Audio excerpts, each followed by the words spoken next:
Muito boa tarde a todos. Hoje é dia 24 de fevereiro de 2024. Iniciamos aqui da cidade de Curitiba, para todo o mundo, graças à tecnologia, mais um estudo da Revista Espírita. Este estudo é promovido pela Sociedade Espírita Obreiros do Senhor e demais estudos promovidos pela casa podem ser acessados através do nosso site www.obreirosdosenhor.org.br. Este estudo da Revista Espírita, ele é realizado de forma online. Então, se você está assistindo pelo YouTube, saiba que você pode participar conosco da transmissão desse estudo. Para acessar, entre em nosso site, na aba Estudos Revista Espírita. Todos os sábados, às 14h30, nós nos reunimos para estudar junto esta magnífica obra de Kardec. Nós estamos estudando o ano de 1861 da Revista Espírita. Chegamos hoje no estudo do número 42. E vamos começar um tema especial que me agrada muito, que são as conversas familiares de além-túmulo, onde Kardec trazia comunicações dos espíritos, evocações, e é onde nós colhemos ali muitos ensinamentos desses espíritos que já estão desencarnados. Pereira, pode iniciar o estudo para nós hoje? Posso sim. Boa tarde a todos. Então, como o Lero já disse, nós vamos entrar aí na conversa familiares em túmulo. E vamos ao primeiro item aqui, né? Aqui é o Kardec falando, né? É um erro imaginar que não tenhamos nada a ganhar nas conversas com os espíritos de homens vulgares, e que só dos homens ilustres podem sair ensinamentos proveitosos. Já na primeira linha, ele já traz um ensinamento, né, Pereira? A gente sempre bate nessa questão das comunicações assinadas por espíritos conhecidos e tudo mais.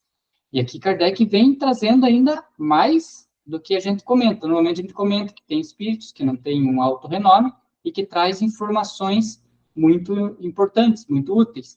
E aqui Kardec vem dizendo que até espíritos vulgares, né, podem trazer um conhecimento interessante. E que é interessante a gente dar atenção para isso. Você vê que não basta não ter um nome famoso. Às vezes até aquele espírito bem sem conhecimento, às vezes até com várias inclinações, pode trazer um conhecimento útil para nós, não é? Até sim, quando não, sim, porque através do que o espírito passou, né, sentiu, vivenciou depois da desencarnação, tudo isso é um ensinamento para nós, né? Então ele vai contar que tipo de vida ele teve quando estava encarnado e o que ele vivenciou depois, né? Quer dizer, ali no mundo realmente é onde existe a verdadeira justiça, né? Então, tudo isso é importante, né? Até para que a gente também não tenha aquela visão de que, se fez isso, vai acontecer aquilo. Nem sempre, né? Então, a gente vai ver as diversas situações em que algumas vezes a gente um espírito é diferente do outro, os dois tiveram o mesmo tipo de atitude, mas as consequências são um pouco diferentes, né? E tudo isso é motivo de estudo. Inclusive a própria doutrina espírita, o Kardec montou toda a estrutura conversando com espíritos de todas as categorias, né? Então, quando ele estava conversando com espíritos, quando ele coloca no céu e inferno, que ele conversa com os espíritos que estavam se sentindo em alguns lugares diferentes, aí ele vai criando e vai entendendo como é que é o mundo espírito, o que acontece depois da morte nossa aqui, né? Então, se não fosse assim, ele não conhecia, né? Então, quer dizer, precisa pegar só uma coisa uma pessoa contar lá, olha, eu vi lá outra coisa, você conversar com alguém que está lá, né? O que ela sentiu, o que ela percebe, o sentimento, o que aconteceu depois do desencarne. Então, ele entrevistou espíritos de todas as matizes, de todos os graus evolutivos, né? E é isso que dá essa grandeza da doutrina espírita, né? Não foi uma pessoa, é diferente de um espírito contando, né? O espírito, quando desencarna, assim, não, ele foi lá e evocava os espíritos, tanto é que a revista espírita é nesse sentido, né?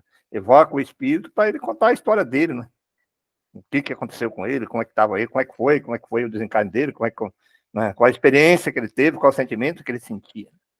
Então é importantíssimo isso, sim.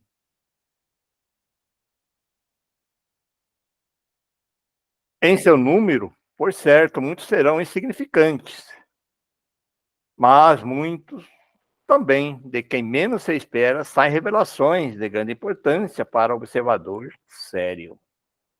Aliás, há um ponto que nos interessa em grau supremo, porque nos toca mais de perto.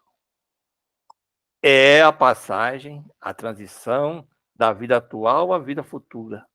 Passagem tão temida que só o Espiritismo pode nos satisfazer e nos satisfazer encará-la sem pavor, e que só podemos conhecer estudando os casos atuais, isto é, o que acabo de transpô-lo, sejam ilustres ou não. Foi exatamente isso que eu comentei, né? Então, para você conhecer isso, você tem que conversar com essas pessoas, né?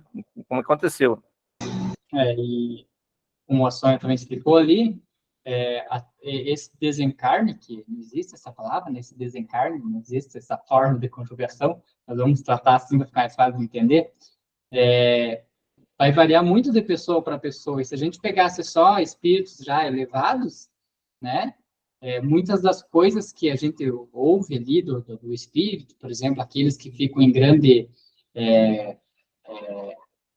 tumultuados, né, após a desencarnação, a gente não ia saber como seria essa situação, né? Até mesmo pela visão, às vezes, erradas que eles têm daquilo que eles estão vendo lá, para a gente tomar cuidado, né, para a gente poder interpretar isso, e nos grupos mediúnicos, quando a gente está ali dialogando com algum espírito e ele trazer essa visão, a gente saber como contornar, né, saber como lidar, porque a gente já viu, por exemplo, um estudo aqui na revista, de espíritos que estavam assim, e não era bem daquela forma como ele via. Aí vem um espírito superior para dar uma explicação mais aprofundada. Então, Kardec vem trazer esse tema e é bem interessante, né, para a gente não achar que só, como diz aquele ditado, nem todo mestre não tem, né, não tem algo a aprender e nem todo aluno não tem alguma coisa a ensinar, né? É bem interessante isso que Kardec vem trazer. Esse ponto que você colocou é importante, porque até nos nossos estudos, às vezes, quando a gente estuda alguns autores, a gente sempre tem que levar em consideração que nós estamos ouvindo a experiência, a pesquisa daquela pessoa, né? Então, por isso que é importante ver, o Kardec fazia isso, ele ouvia vários espíritos diferentes para saber se aquilo que ele estava falando era universalizado. Porque se você conversa com a pessoa para ele contar como é que é o desencarne, o espírito fosse contar ali, ele ia contar de acordo com a experiência que ele passou, né? Mas todos os casos vai ser assim? Entende o raciocínio? E assim é na nossa vida que você falou, é perfeito isso, porque às vezes a gente vê alguns grupos, alguns médios, algumas pessoas que estudam, que querem colocar uma teoria, e ela trabalha às vezes em grupo mediúnico, aí ela vai contar, vai escrever de acordo com ela, com o que ela vivenciou, que ela experienciou e que o espírito está falando para ela. Mas será que em todos os casos é assim, né? Então é a importância de você universalizar isso, ouvir várias pessoas para você chegar na conclusão que realmente é o que o Kardec colocava sempre, né? Em média, a maioria, grande parte dos casos acontece dessa maneira, mas não é sempre assim, né? E é interessante também que quando vem espíritos assim que contam aquelas histórias e aquelas impressões, que Kardec mesmo fica confuso e ele mesmo não consegue chegar num consenso, que dele pede ajuda, né, para São Luís, para dar uma interpretação, porque para ele está confuso, não faz sentido. Então, se Kardec, né, com todo aquele conhecimento e a preparação que ele teve, né, para ser o codificador, imagine nós, né, quando vem uma comunicação dessa, você não vamos ficar também perdido. Então, quanto mais conhecimento é melhor, né, para poder fazer essas interpretações e do plano espiritual que, apesar de a gente ter conhecimento, ainda tem muitas coisas a ser desvendadas. Verdade. Então, morto, agora vai começar aqui a conversa, né? O Marquês de Saint Paul, conversas familiares em túmulo. Então, ele foi morto em 1860, né? Evocado a pedido de sua irmã, membro da sociedade, em 16 de maio de 1861. Aí ele coloca a evocação, que ele sempre fazia, né? Aí o espírito responde, eis-me aqui. Aí o Kardec faz a segunda pergunta. 2. A senhora, vossa irmã, pediu-nos para vos evocar, embora seja médium, mas não ainda bastante desenvolvida para sentir-se segura. O Espírito responde: tentarei responder da melhor forma possível. 3. Primeiramente, ela deseja saber se sois feliz. Resposta: estou errante. E esse estado transitório nunca traz felicidade nem castigo absoluto. Essa questão de errante, acho que é sempre bom explicar, né, queridos? Não é que ele está errando lá, né? É um termo que Kardec utilizava. Você pode explicar para nós? O Kardec ele colocou o termo espíritos errantes, todos aqueles ainda que não alcançaram um grau evolutivo superior, que necessita reencarnar. Então, todo espírito que está no mundo espiritual, que necessita ainda, que tem que reencarnar novamente, ele colocava como errante ainda. Claro, com vários graus evolutivos, né?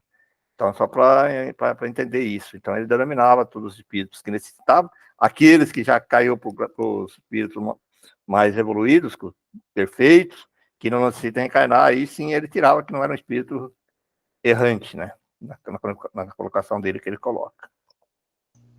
E veja, Pereira, que ele fala assim, ó, estou errante, ou seja, ainda está naquela condição de ter que reencarnar e se melhorar, e este estado transitório nunca traz felicidade nem castigo absoluto. Então, veja que na condição dele, né, ele estava no meio termo, ele não era feliz, né, mas devia ter algumas dificuldades ali, porque ele fala de castigo, mas na visão dele, que o estado errante nunca poderia trazer felicidade. E a gente já vê, né, que espíritos um pouco mais desprendidos da matéria conseguem chegar no plano espiritual, fazer um trabalho e se sentir feliz com esse trabalho ali de ajuda ao próximo. Mas para ele ali ainda era um estado de tristeza, né? É tudo relativo, né? Felicidade relativa, não? O que é felicidade? Eu já entendo um pouco diferente do Lelo. Eu acho que qualquer espírito errante nunca vai ser totalmente feliz, nem vai ter um castigo absoluto. Né? Isso aí até para contrapor as ideias vigentes de outras linhas religiosas, que é o céu ou é o inferno, né? Aí todos que vão para o inferno, todos estariam sofrendo absolutamente, né? Então, isso aí já vem trazer uma ideia bem diferente, que é a ideia espírita, né? Que vai depender da tua imperfeição. Quanto mais imperfeito você for, mais você vai estar sofrendo, né? Ali ele chama de castigo, mas na verdade é um sofrimento que a pessoa tem, né? Porque a própria consciência vai acusar ele das coisas, né? E, se ele ainda não está um espírito puro, ainda tem qualquer tipo de imperfeição, ele não vai ter a felicidade total. Ele só vai ter como ele diz, né, absoluta, felicidade absoluta, quando ele não precisar mais ser espírito errante. Então, o espírito errante já inclui isso, que você não é totalmente feliz. Então, você vai ser mais feliz ou menos feliz, né, ou mais infeliz ou menos infeliz, dependendo do grau de perfeição e imperfeição que você ainda tenha, né, o grau de imperfeição que você tem. Então, se tiver quase, já só tem poucas imperfeições, vai ser muito mais feliz. Né? E aqueles espíritos que estão com ódio, revoltados, ou, enfim, com todos os tipos de imperfeições, eles vão ser menos felizes, mas sempre vai ter algum momento em que eles vão lembrar alguma coisa boa e vão ter uma felicidade, vão encontrar alguém ali mesmo no plano espiritual, vão ter um momento de felicidade, né? Então, eu acho que espírito errante já inclui todo esse fato, né? Que é uma questão consciencial, né? Sempre tem alguma coisinha aí que ele pensa, puxa, resolver isso aí completamente, né? Então, aí que a Sônia falou é perfeito, eu também concordo com esse raciocínio. Então, a 4. E é isso que nós estávamos falando. O Kardec fazia questão de fazer essas perguntas, né, para conhecer como é que foi essa passagem do espírito, quando ele chegou, como é que ele está lá no mundo espiritual. Por isso que ele fala do aprendizado sobre isso. Né? Aula 4. Ó. Demorasse muito tempo para você conhecer-eles? Ele faz bastante esse tipo de pergunta para os espíritos quando ele evoca. Né?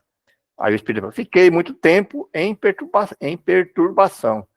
E dela não saí senão para bem dizer a piedade dos que não me esqueciam e oravam por mim. Bem reforçar aquela questão que a gente comenta, né? Da prece que a gente faz ali para os espíritos, no momento ali da desencarnação, para ele poder enxergar uma luzinha. Eu imagino, né, essas preces, quando a gente faz ali, uma luzinha, como se fosse um guia para ele, porque já imaginou você passar do estado físico para o estado espiritual ali, e todos os espíritos falam dessa palavra, até não tinha lembrado ela na hora que eu estava fazendo ali o comentário, da perturbação, né? Deve ser estranho mesmo, né? Você olhar, não ter corpo para pegar, ou às vezes é muito materialista e ali está teu corpo ainda do teu lado, né? Então veja que interessante. Mas ele aparentemente, ali eu não li o estudo de hoje, mas aparentemente ele já tinha, né, até um pouquinho de evolução, né, de espiritual, porque ele já fala que dali e dela não saí senão para bendizer a piedade dos que não me esqueci. Então ele bem dizer, não é uma palavra que a gente comumente escuta de um espírito desencarnado, assim, daqueles de mais baixo grau de evolução, né? Bem dizer, né? Então, aparentemente, ele já tinha um pouco de conhecimento. E eu acho assim, ali foi um período de perturbação, que a gente não sabe quanto tempo, né? A gente sabe que, por exemplo, na literatura espírita dos livros de André Luiz, ele ficou 8 anos. Então, não adianta você só orar ali na hora do velório. Você tem que estar sempre se lembrando daquele familiar, vamos supor, o amigo, né? E fazendo uma oração por ele, né? Porque você não sabe a situação dele. Pode estar em perturbação durante anos. No nosso grupo mediúnico, nós encontramos esses espíritos que às vezes estão ali naquela perturbação, e aí precisa, às vezes, que a gente chega lá para mostrar para ele que continua, que tem algumas pessoas que amam ele, que pessoas que estão orando por ele, que estão buscando ele, para dar esse input, né, para ele se sentir seguro para dar o outro passo. Você imagina, o pessoal batalhista fica totalmente perturbado ali mesmo, fica naquela perturbação. Alguns é necessário um sono, outros entram em sono, passa pelo sono aquele sono reparador ali para ele se harmonizar. Então não existe também uma regra definida, né, que a senhora falou. Existem alguns que simultaneamente poucos segundos, poucos minutos, elas ficam lúcidos ali, começam a conhecer outros. Isso nós já vimos aqui na Vista Espírita. Outros passam horas, outros meses, outros anos, outros até décadas, né? Cidade de perturbação. Quer dizer, vai depender tudo da conhecimento do espírito, do sentimento que ele tem, né? Perante o que ele sentia pela vida terrena. Então, aí, como o Lelo falou, né? Que ele já não era um espírito tão atrasado, porque ali bastou a oração, né? Ele não precisou nem ser levado para um grupo mediúnico, né? Bastou a oração daqueles que gostavam dele, né? Os parentes, enfim, amigos, para que ele tivesse essa luz, né? Saísse desse estado de perturbação, só com a oração.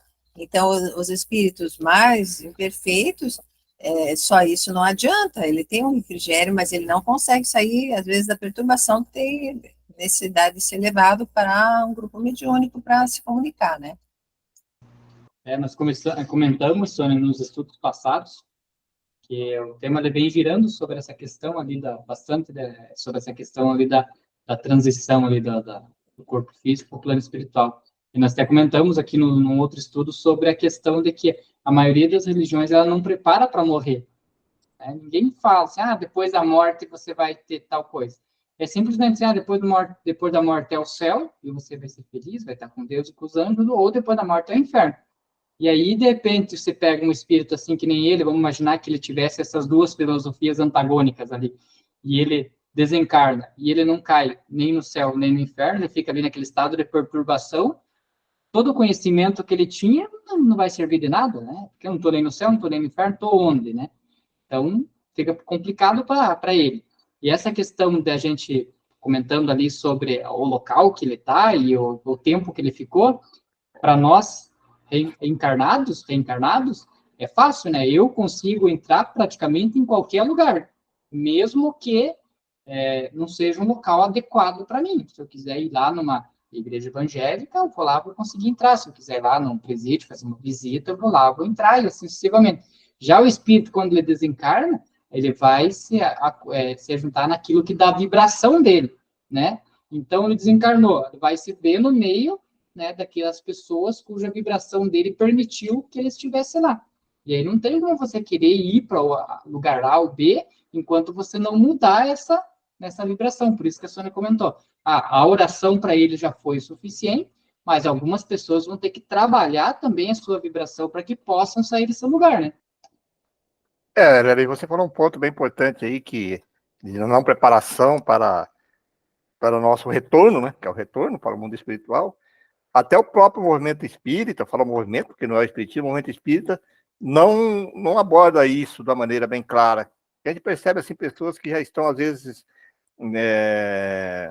estudando dentro das casas espíritas, participando em grupo mediúnico, tem reações totalmente estranhas com a partida de um ente querido, né?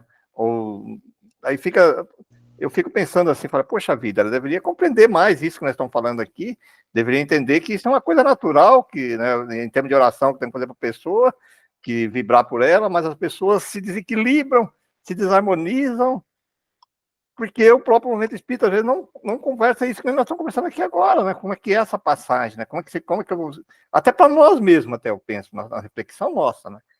Poxa vida, nós não refletimos sobre isso, não discutimos isso, né? Fica sempre uma incógnita aí, as pessoas às vezes...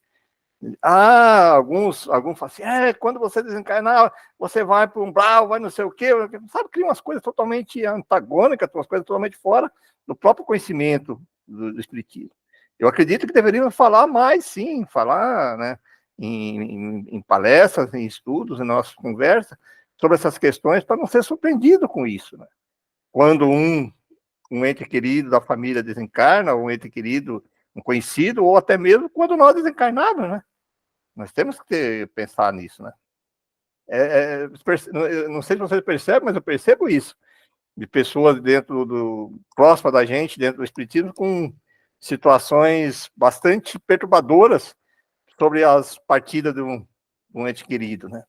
Seja um pai, uma Você mãe, um vê filho. que essa questão de dizer estar num local, aqui até agora ele não falou nada de que ele está num local, né? Ele está se sentindo assim, ele estava se sentindo perturbado, né? Até agora não falou, estou num lugar feio, bonito, assim, assado, né? Então essas coisas a gente tem que prestar atenção, né? Porque senão a gente pensa que, foi levado para um lugar assim, ou sei lá, né? Até agora você vê, nessa entrevista não tem nada, e a gente tem que observar sempre, nas obras do Kardec, essa situação, né? Que ali, pelo menos, nunca que eu lembro assim, os espíritos tenham dito que eu estou no local assim, assim. Não, eu estou me sentindo assim, ou estou no escuro, talvez, mas aí a gente sabe que isso é uma questão da mente dele, né? E até essa parte o livro do André Luiz esclarece que a partir do momento que ele começa a pedir ajuda para Deus, ele começa a enxerga os benfeitores e tal, né? Independente do local onde possa estar, né? Então, isso é muito, o que importa é o sentimento, o pensamento, né? A vibração do espírito, né? E aí nós estamos vendo, né, no decorrer das entrevistas, se alguma delas cita essa questão de local, né, mas... Mas no livro dos Espíritos, na quarta parte, quando fala das consolações, quando fala daquela parte das provas, das consequências, os Espíritos deixam bem claro para Kardec, não existe um local pré-definido. O local, ele é assim, as pessoas estarão juntas, de acordo com o que o Lelo falou, com a vibração e a sintonia dele. Mas eles estão junto a nós, eles pululam entre nós, próximo. A dimensão é diferente, o acesso daquela dimensão é diferente. Mas não existe essa questão de colônias que criaram até aí, colônias com dados geográficos, não sei o quê, do Rio de Janeiro, não sei o quê. Isso aí não existe. Existem locais, sim, locais de sofrimento, até ele deixa bem claro lá. Depois até posso procurar aqui no Livro do Espírito, que é o estudo que nós estudamos recentemente. Todos os locais são abertos para os espíritos mais evoluídos, não para os sofredores, que são restritos em alguns lugares por causa da questão de vibração. Mas não é um local físico, para baixo, para cima, entendeu? É uma dimensão diferente, só isso. Mas eles estão por todos os lugares. Né? É aqui, né, no 5, né? Podeis avaliar o tempo dessa perturbação? Não, aí ele não conseguia ainda ter essa noção. Né? Quais de vossos parentes logo reconhecestes? Reconheci minha mãe e meu pai. Ambos me receberam ao despertar. Eles me iniciaram a vida nova. Quer dizer, ele também ficou no tipo como lá, né? Então, ele estava em perturbação. Aí, a hora que ele despertou, e ele percebeu que despertou por causa das orações que tinham feito para ele, aí ele reconheceu a mãe e o pai. Então, provavelmente, a mãe e o pai já estavam ao lado dele há muito tempo, ele que não percebia, né? 7. Como explicar que no fim de vossa doença parecieis conversar com os que havíeis amado na terra? Porque tive, antes de morrer, a revelação do mundo que iria habitar. Eu era vidente antes de morrer, e meus olhos se velaram na passagem da separação definitiva do corpo, porque muito vigoroso ainda eram os laços carnais. Aí o Kardec faz uma observação sobre essa questão.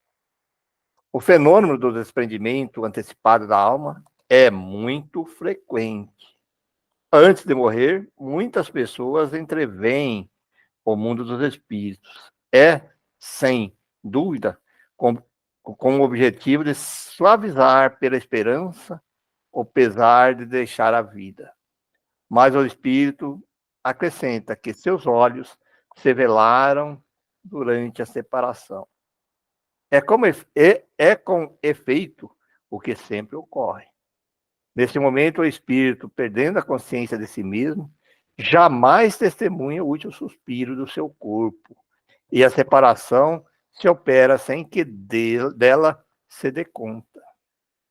As próprias convulsões da agonia são um efeito puramente físico, cuja sensação o espírito quase nunca experimenta. Dizemos quase, porque pode acontecer que essas últimas dores lhe sejam infligidas como castigo. Interessante. E a gente vê muito isso, né? Eu observo que eu tive um parente, né, que teve câncer, então, câncer grau severo, então era muito difícil ali a recuperação dele. E a gente foi vendo a evolução, assim, da consciência espiritual e da morte que ele foi tendo, né, no decorrer. Tanto é que ele, nos últimos meses ali, quando a gente conversava com ele, ele falava, não, eu estou preparado, eu estou em paz com Deus, ele falava, sabe? Então ele já estava, assim, aquela questão, assim, tipo, mais espiritual, de quando ele conversou isso comigo, eu falei sobre espiritismo com ele, né, que ele não tinha nenhuma iniciação espírita, conversei sobre espiritismo com ele, e espero que tenha ajudado. Mas a gente vê muito isso, né, dessas pessoas assim que são mais acamadas, lógico, aquelas que tentam se aproximar dessa questão, né, da passagem, que elas vão tendo, parece que uma compreensão. Eu vi, me lembro, eu vi a mãe, eu vi o papai, eu vi meu avô, né, pessoas que já tinham desencarnados, né, tinham desencarnado e a pessoa parece que tem uma relação com ela ali. Então, Kardec vem explicando bem essa questão. Eu tive uma experiência disso, eu não vi, não foi eu que vi, mas é minha irmã minha, ela não é espírita, mas eu tenho um irmão que faleceu faz alguns anos lá em Maringá, ele estava internado em coma no hospital, e aí ia posar lá no quarto, lá junto com ele, né, que já estava, eles vão dizer assim, já marcado, mesmo, dizendo que ele ia desencarnar, já estava definitivo, só que estava passando por aquela experiência. E a minha irmã relatou para mim que um dia, quando ele estava junto com ele ficava em coma, ia e voltava, ia e voltava. Numa dessas que ele voltou na consciência, aí ele falou para minha irmã assim, que olha, eu tô vendo o papai, meu pai é falecido, né? Tô vendo o papai, ele tá aqui comigo. Entendeu? Em coma. E aí a minha irmã também, de conversar com a espiritista, ela tinha alguma noção dessas coisas assim, né? E ela perguntou, e a mamãe, que também é desencarnada? A mamãe também tá aqui. Desse jeito que tá falando, assim. Ela contou isso para mim, assim, que ela se emocionou, né? Que ela viu e falou assim, poxa vida. Então, quer dizer, isso se a gente conversar com várias pessoas, a gente vai ver esses relatos aí bastante comum, desses casos, assim, de pessoas que ficam em coma mais prolongado, voltando, né? Tá nesse estágio terminal. A gente ouve essas histórias aí. Na 8. Como é que as lembranças da infância parecem vir de preferência a outras? Ele pergunta para o espírito, porque ele viu coisas da infância, né? Porque o começo é mais aproximado do fim do que o meio da vida. Interessante essa resposta. Filosófico, né? Filosófico. Porque quando você reencarna quando criança, você está mais, em questão de tempo, você está mais perto do plano espiritual do que com 40 anos. 40 anos já faz 40 anos encarnado. Para uma criança de 7 anos, faz 7 anos só que ela saiu do plano espiritual. Entendeu? E como a vida real é a vida espiritual, interessante dizer isso, bem filosófico. Bem filosófico mesmo.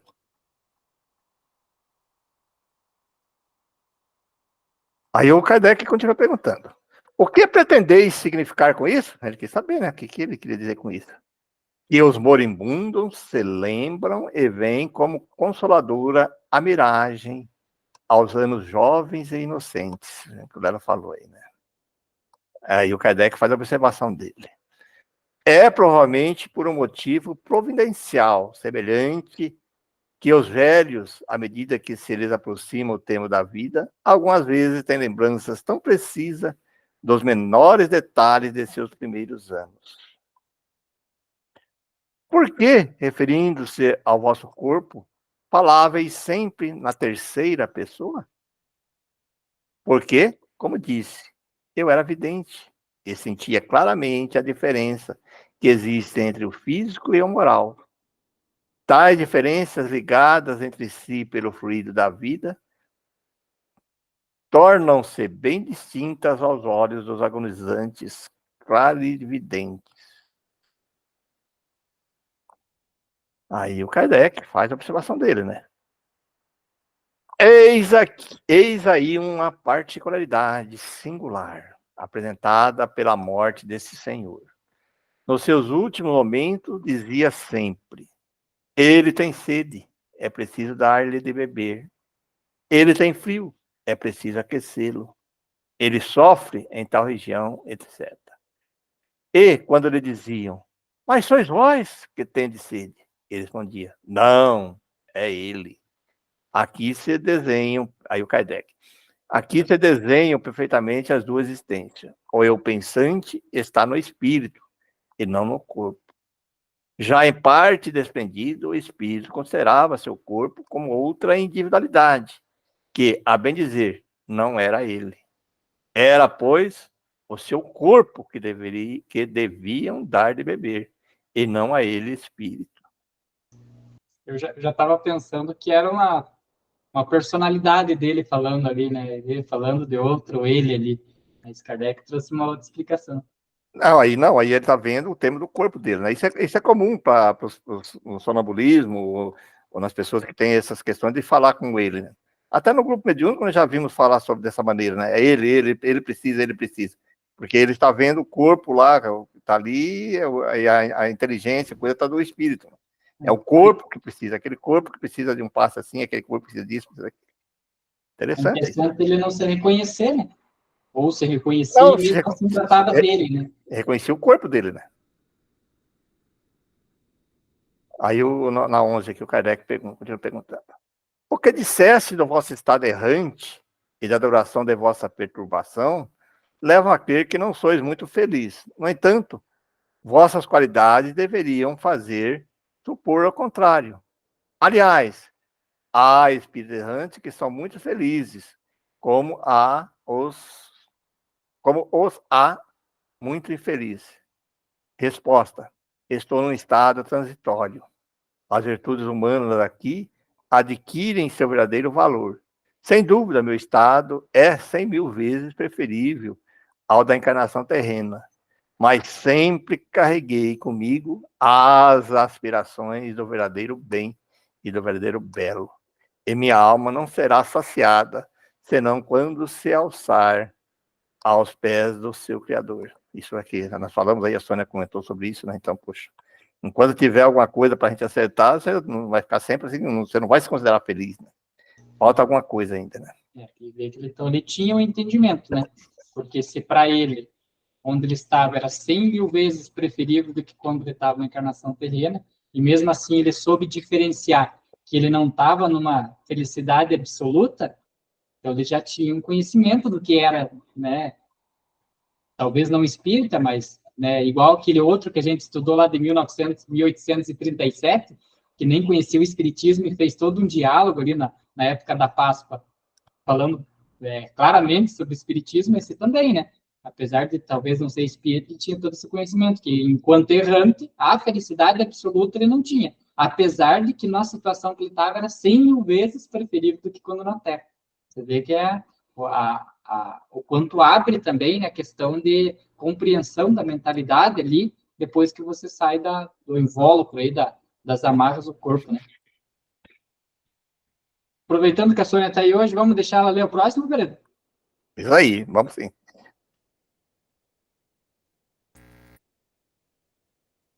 Então, prosseguindo na Conversas Familiares de Além Túmulo, agora o subtítulo é Henri Mondot. Henri Mondot. Então, na Sociedade Espírita Parisiense, 26 de abril de 1861. Os jornais anunciaram em fevereiro último a morte súbita do pastor Henri Mondot, o célebre calculador, que sucumbiu nos primeiros dias de fevereiro de 1861 a um ataque de apoplexia na diligência de Condom. Diligência é município, né? Deve ser. Com cerca de 34 anos. Explicar o apoplexia, acho que também. A apoplexia, na verdade, naquele tempo eles não sabiam bem o que era, mas é um tipo de um AVC, né? Um AVC. Então, ele tinha nascido na Touraine, uma região da França, e desde a idade de 10 anos fez-se notar pela prodigiosa facilidade com que resolvia de cabeça as mais intrincadas questões de aritmética, embora completamente iletrado e não havendo feito nenhum estudo especial.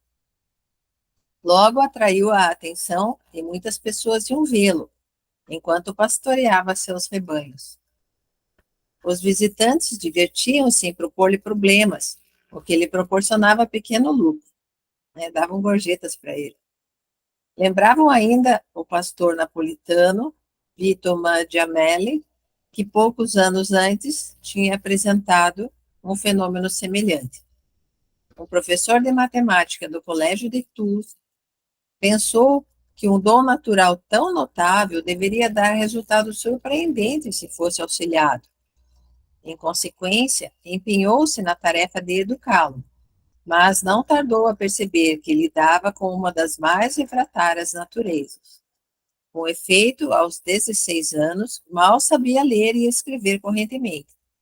E coisa extraordinária, jamais conseguira o professor que ele retivesse o nome das figuras elementares de geometria, de sorte que sua faculdade era inteiramente circunscrita às combinações numéricas.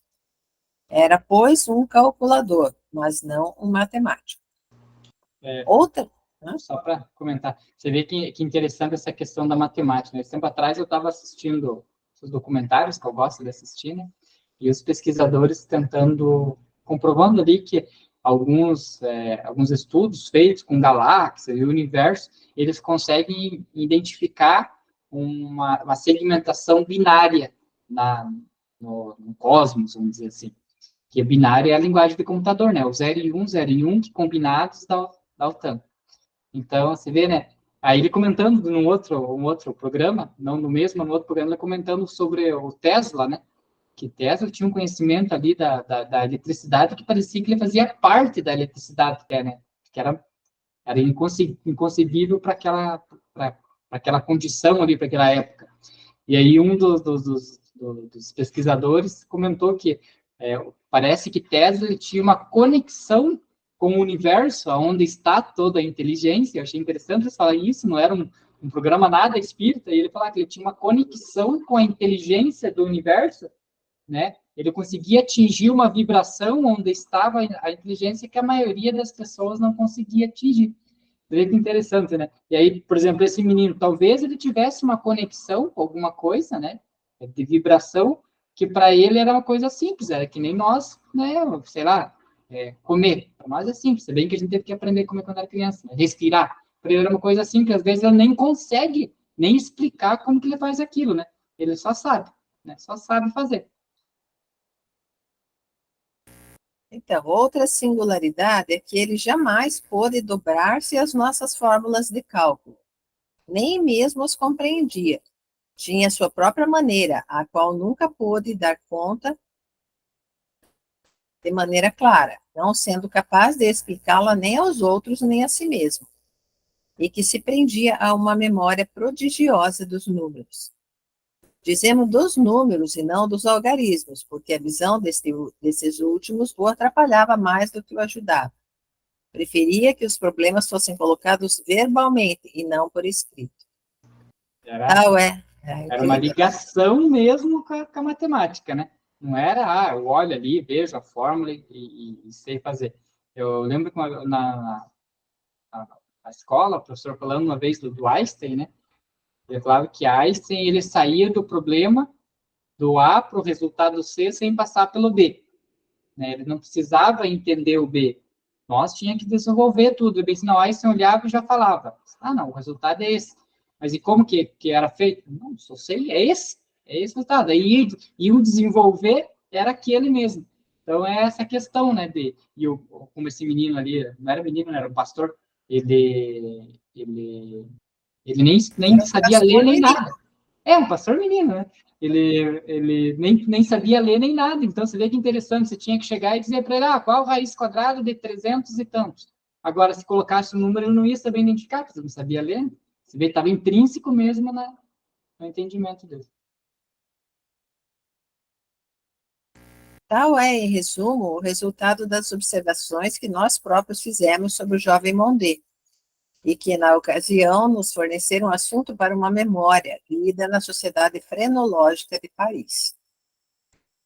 Uma faculdade tão exclusiva, conquanto levada ao extremo limite, não podia abrir-lhe nenhuma carreira, porque nem mesmo poderia ser contador numa casa comercial, e disto seu professor se apavorava, e com razão.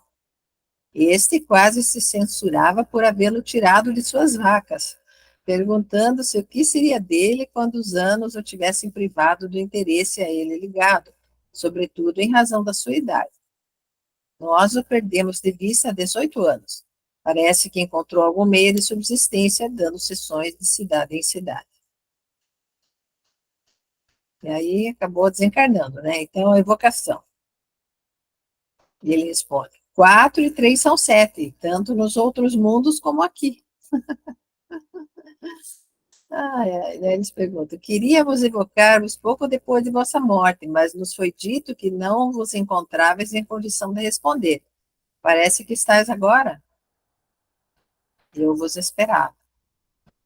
É provável que não vos lembreis de mim, embora eu tenha tido ocasião de vos conhecer muito particularmente na Prússia, e mesmo de assistir às vossas sessões.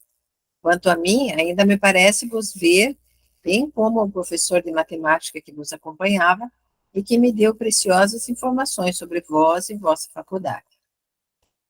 Tudo isso é para que eu diga que me recordo de vós, mas somente hoje, em que minhas ideias estão lúcidas. Você vê, ali o Kardec focou no ele lembrar de Kardec, mas o que me trouxe aqui para comentar o quanto Kardec se preparava para fazer a invocação do Espírito, né? Ele ia atrás, ia saber a informação, né? Ele não ficava só naquela, vamos invocar e vamos ver que pé vai dar isso aqui. Não, ele sabia para poder direcionar, inclusive, acho que até as perguntas, né? Isso mesmo. Então, a 4. De onde vinha a estranha faculdade de que eras dotado? Eis a pergunta que eu sabia irias me dirigir. Começa-se por dizer: eu vos conhecia, eu vos tinha visto, eres notável, e enfim chegais ao que de fato quereis. Que ele era do campo, né? Ele era mais direto, né? Ele achava estranho, né? Que o pessoal da cidade ia odiando até chegar no ponto.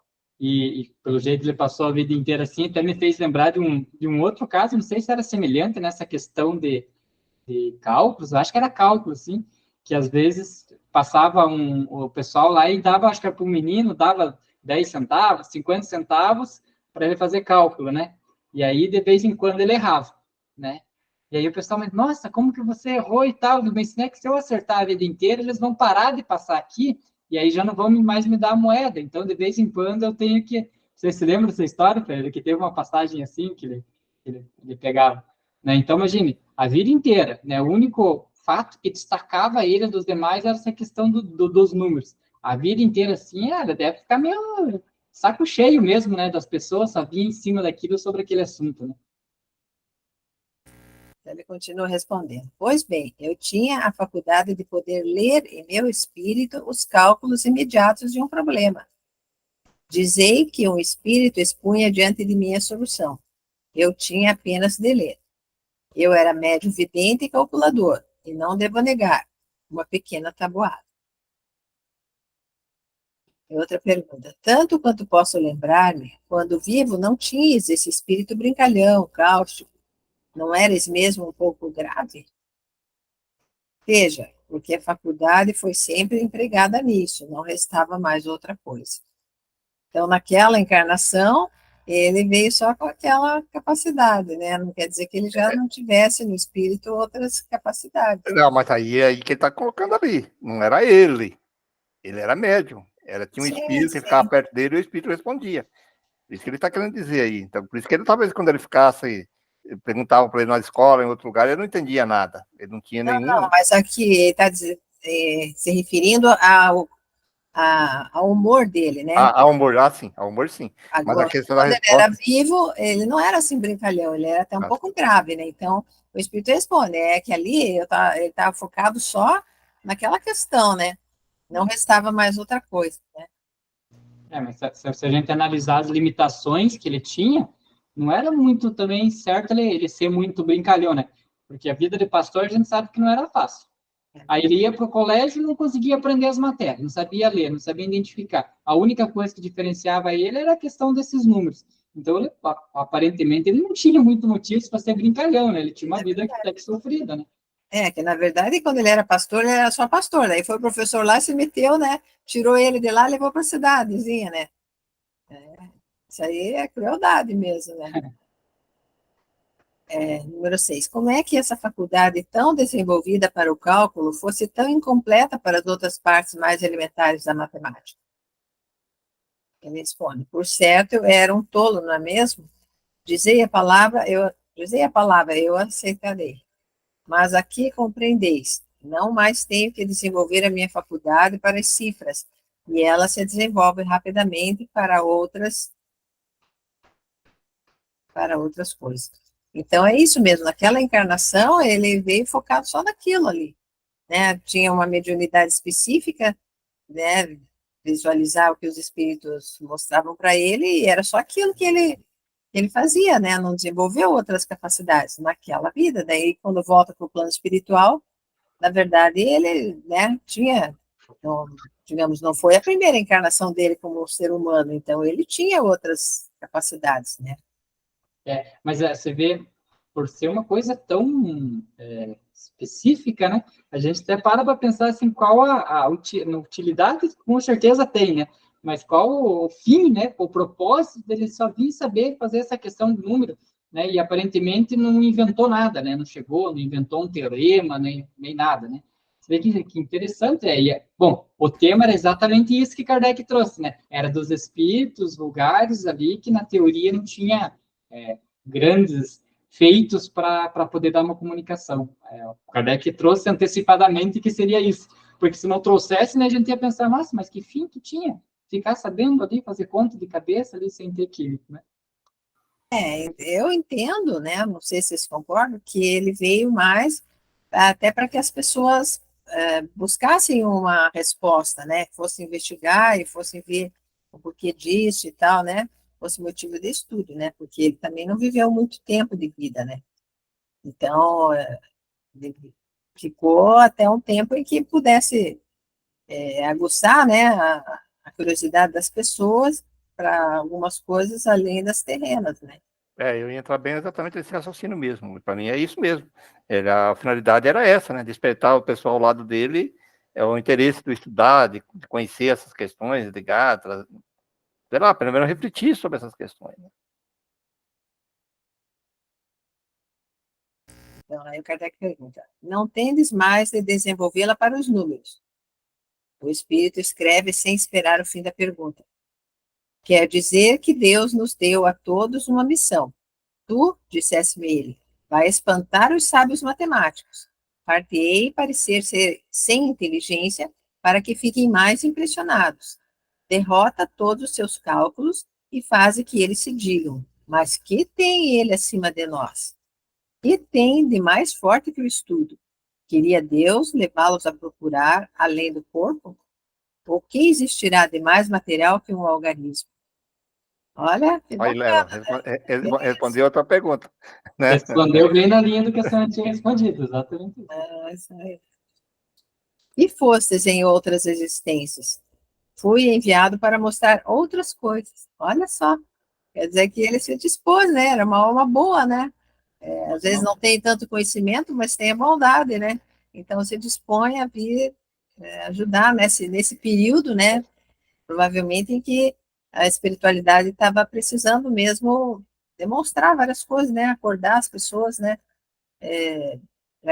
Contra o materialismo, né? Então, a 9. Eram sempre relativas à matemática? Sem dúvida, desde que é a minha especialidade. Eu tinha formulado alguns problemas para saber se tinha sempre a mesma faculdade, mas, de acordo com o que dizeis, julgo não ser mais necessário. Mas não tenho mais soluções a dar, não posso mais. O instrumento é mau, pois não é matemática. Olha só, então o médium não ia colaborar, né? E outra pergunta, não poderias vencer a dificuldade? Ah, nada é invencível. A própria Sebastopol foi tomada, mas que diferença. Não sei bem, eu não pesquisei ali o que é Sebastopol, mas enfim, é alguma instituição ou coisa assim que foi tomada, né? Alguma guerra, talvez, que devia ser muito bem protegida e mesmo assim conseguiram tomar, né? Então, mas só que para que, né, todo esse esforço se, na verdade, ele veio com essa missão, né? Ó, fiz uma pesquisa rápida aqui. Ah, Então, ele falou da dificuldade do médium, né? Porque a gente sabe que o médium, por exemplo, você vê um espírito lá que ele faz poemas, alguma coisa assim, o médico não tem essa tendência, ele não consegue lá trazer as palavras exatamente, a não ser que seja mecânico, né? Mas trazer as palavras como o médium queria. Aqueles médiums, aqueles espíritos que eram desenhistas, né? A gente também ele se deparava com a dificuldade do médium, que não tinha nenhuma tendência para o desenho, então ficava difícil. Aí Kardec pergunta, né, se ele conseguia vencer essa dificuldade, e aí ele cita que nada é invencível e a própria Sebastopol foi tomada. E como a Sônia ali sugeriu, e é isso mesmo, então Sebastopol era uma cidade localizada na Crimeia, que durante a Guerra da Crimeia, Sebastopol foi o principal local de combate entre as forças russas e uma coalizão de países que incluía o Reino Unido, a França, o Império Otomano e o Reino da Sardenha. Aí, então, foi tomada ali, né? A Batalha de Sebastopol durou de 1854 a 1855, então era até recente, né? Porque assim era 1861. Então, até Sebastopol, que certo foi ali, né, venceram aquelas dificuldades. Interessante ali, ó, a história que ele tratou.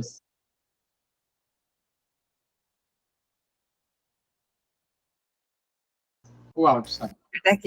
Kardec pergunta, então, em que vos ocupais agora? Quereis saber a que me entrego? Passeio e espero um pouco antes de recomeçar minha carreira como médium, que deve continuar. Olha que interessante essa resposta. Ele não falou, eu estou aqui no local assim, assado. Ele só fala, passeio. Né? Quer dizer, ele está livre, ele pode ir onde ele quiser, claro, dentro das limitações da taxa vibratória dele, mas ele passeia. Né? Não parece que está vinculado a algum lugar, né? Pelo menos pela resposta dele, não dá para pensar isso, né?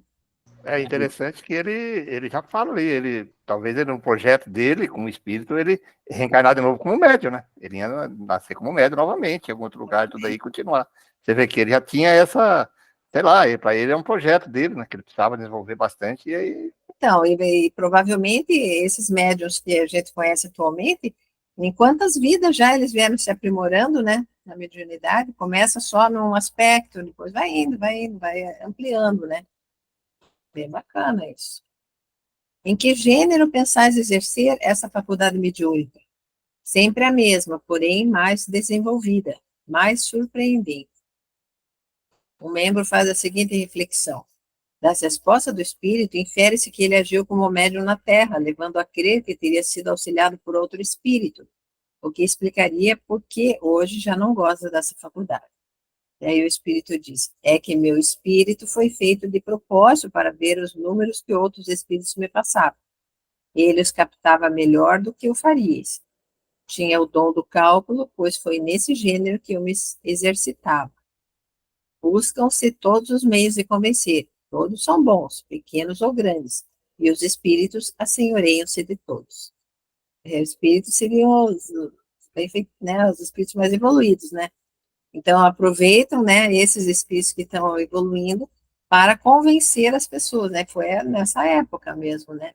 Do Kardec ali que eles se utilizavam, né, de vários espíritos que vinham ter uma reencarnação com esse objetivo, né? De despertar nas pessoas, né, a vida após a morte e tal, né? Essas questões que a vida continua e é aqui, se fizesse fortuna com vossa faculdade, correndo o mundo para dar sessões, perguntar se o médium faz fortuna, vós vos enganais de caminho, claro que não. Um médium sério, né? Um médium sério, né? Com certeza. Porque com alguns dons aí que alguns médios têm, se quisesse, né, fazer sessão, sabe? Sim, mas ele era um espírito simples, né? Era um espírito bom, simples, assim, então só queria evoluir, né? Mas não vos consideráveis como médium? Nem mesmo sabias do que se tratava? Não. Também me admirava de que me servisse tão pouco pecuniariamente. Isso me ajudou moralmente e prefiro o meu ativo, escrito no grande livro de Deus, as rendas que teria obtido do Estado. Agradecemos por vos terdes dignado a responder ao nosso chamado. Mudasse de opinião quanto à minha pessoa. Daí eu ali fiz confusão e não botei em preto ali, ó. Aí o Kardec responde: não mudei, sempre tive por vós grande estima. Aí ele responde: felizmente eu resolvia as questões sem o que não me teríeis olhado. Já dá um puxão de orelha. Se não tivesse esse pequeno dom, você nunca tinha me notado. Que tal? Olha só. Aí o Kardec faz a observação. Como se sabe, a identidade dos espíritos é difícil de ser constatada. Geralmente se revela por circunstâncias e detalhes imprevistos, por matizes delicados que somente uma observação atenta pode captar. E isto é mais significativo do que os sinais materiais, que sempre fáceis de imitar pelos espíritos enganadores, que, no entanto, não podem simular a capacidade intelectual ou as qualidades morais que lhes faltam. Poder-se-ia, pois, duvidar da identidade nessa circunstância, sem a explicação muito lógica que o espírito dá da diferença existente entre seu caráter atual e o que mostrava em vida. Porque a resposta numérica que ele dá à evocação não pode ser considerada como prova autêntica, óbvio, né? Seja qual for a opinião que se possa formar a respeito da evocação acima, então até o Kardec ficou meio na dúvida, né? Porque achou ele um espírito muito perspicaz, né? Usando de uma ironia, assim, que é mais refinada em alguns momentos ali, né? Mas foi Kardec mesmo que abriu mão de fazer. Ele ia fazer alguns testes matemáticos para ver se respondia, mas Kardec mesmo abriu mão, né? Eu achei que ele já tinha se convencido naquela altura ali da. Pois é, mas aí depois ele mesmo já analisou melhor, né? E resolveu botar essa observação. Seja qual for a opinião que se possa formar a respeito da evocação acima, temos que convir que, ao lado de pensamentos faciciosos, ela os encerra profundos. Sobretudo, as respostas às perguntas 7 e 16 são notáveis quanto a isso. Delas ressalta igualmente, assim como das respostas dadas por outros espíritos, que o espírito Mondê tem uma predisposição para a matemática, que é provável tenha exercido essa faculdade em outras existências, mas que não pertenceu ao rol de nenhuma das celebridades da ciência. Dificilmente se conceberia que um verdadeiro sábio fosse reduzido a fazer esforços de cálculo para divertir o público, sem alcance e sem utilidade científica. haveria muito mais motivos para duvidar de sua identidade se tivesse feito passar por Newton ou Laplace. Laplace era astrônomo e matemático francês, né? Então, claro, né, por que ele... Isso também é uma coisa, porque ele haveria de fingir que era aquele espírito se não era um espírito importante, né? Não traria nenhum... Tem um lucro, não se transformaria numa celebridade, alguma coisa que escrever depois. Levei também até na humildade. Mas acho que, para além disso, também o conhecimento que ele trouxe ali da questão espiritual. Ele não respondeu nada, assim, a mais do que já se sabia, mas mais ou menos naquele roteiro do que a gente, para comprovar algumas questões espíritas. E ali aquele conhecimento, né, que a gente, até a Sônia acertou ali na interpretação, que ele veio justamente como estopim para que outras pessoas tivessem que estudar, né, sobre ele, né? E aí, assim, outras pessoas desenvolveriam um conhecimento ali sobre por que ele era tão inteligente, mesmo sendo iletrado, né? E isso aí que veio para ajudar aquelas pessoas com quem ele teve contato. Então, bem questão de se doar mesmo para a ajuda do bem comum, né? Muito bem, senhor Pereira. E aí vem bem no início do estudo, quando o Kardec coloca sobre aquelas questões das comunicações, né, de espíritos mais vulgares, que ele vem a importância de estudar isso, né? Porque quando você evocou um espírito desse nível, ele serviu para todos esses estudos. O Kardec aproveitava tudo isso. Você vê o que ele faz, as colocações, né? Então nós começamos a compreender, entender esses graus, essas diferentes situações que ocorrem com os espíritos quando desencarnam, né? Como que eles agem, quem eram esses espíritos, as histórias, né? Então a importância de a gente sempre estudar, né? Por mais simples que pareça essa comunicação que vem, aquele espírito que fala lá, ele tem uma história por trás disso, né? Tem uma questão que deve ser estudada para a gente compreender, né? Compreender as nuances que existem no mundo espiritual, né? Diversidades de carismas, né? Diversidades aí eu acho que aí que está a grandeza, né? Nós somos únicos, diferentes, né? Não existe nenhum exatamente igual, né? Cada um tem sua história, né? Tem que ser assim, né? Milhares e milhares de reencarnações de experiências, cada um vai criando aquela personalidade dele, aquelas questões religiosas, mas todos nós tendemos à perfeição, né? Muito bacana isso. Daniel, quer fazer alguma colocação? Não, se eu fizer, eu estrago. Daniel ficou assustadoramente em silêncio hoje, hein, Pereira? Bom, podemos encerrar então? Sim. Então tá aí, meus amigos que nos assistem, aqueles que nos assistem dos vídeos, mais um estudo do Livro dos Espíritos. E sempre ressaltando a importância desses estudos, né? Essas obras, para nós conhecermos essa filosofia tão rica, tão bonita, que é a única que dá as respostas. Quem somos, de onde viemos, para onde vamos, qual será o nosso futuro. A filosofia espírita nos responde, nos mostra esse caminho através das polaridades da existência, polaridade dos mundos habitados, né? Então, aí a gente vai nos conhecendo e nos situando nessas situações. E aí sempre convidamos, então, as pessoas que estudem, né? E, nesse momento final agora, como sempre fazemos, nós fazemos uma oração de gratidão. Uma oração de gratidão a Deus por tudo que nos concede, por nós podermos estar aqui hoje, nesse sábado, estudando esta obra. Agradecemos pela experiência reencarnatória que estamos tendo, agora aqui no mundo terreno, aonde estamos tendo contatos mais próximos com a filosofia espírita. Obrigado, Deus, por tudo. Na sua soberana bondade, justiça e amor, que nos concede essas experiências.